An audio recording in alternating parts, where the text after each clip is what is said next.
గణపురం మండలంలోని నగరంపల్లి గ్రామంలో ఆకుల కట్టయ్య అనే రైతు ఇంట్లో గుర్తు తెలియని దుండగులు దొంగతనానికి పాల్పడ్డారు. కాగా ఆకుల కట్టయ్య అతని భార్య కలిసి సోమవారం రోజున వారి బంధువుల ఇంటికి వెళ్లి బుధవారం మధ్యాహ్నం సమయానికి ఇంటికి వచ్చి చూసేసరికి ఇంటి తాళం పగలగొట్టి ఉండడం, అదేవిధంగా ఇంట్లోకి వెళ్లి చూడగా నగదు, బంగారం, వెండి అపహరణకు గురైనట్లు గుర్తించారు. 2 లక్షల నగదుతో పాటు 10 తులాల బంగారం, 20 తులాల వెండి పట్టీలు అపహరణకు గురయ్యాయని వెంటనే పోలీసులకు సమాచారం అందించడం జరిగిందని కట్టయ్య తెలిపారు.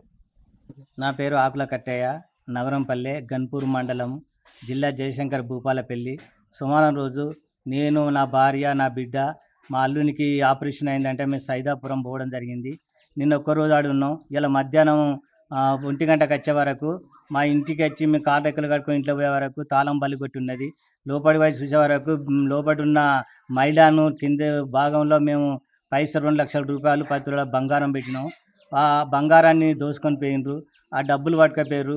ఇంట్లో కూడా కరెంటు సర్క్యులేట్ అయిందని ఆలోచన చేసి మొత్తం దానికి ఆలబెట్టడం జరిగింది. మేము మా ఇంట్లో మొత్తం ఏం లేకుండా మొత్తం ధ్వంసమైంది. మా కావున ప్రభుత్వం ద్వారా కానీ, అధికారుల ద్వారా కానీ, పోలీస్ స్టేషన్ పరిధిలో కానీ వాళ్ళు మాకు న్యాయం చేకూర్చాలని మేము కోరుకుంటున్నాం.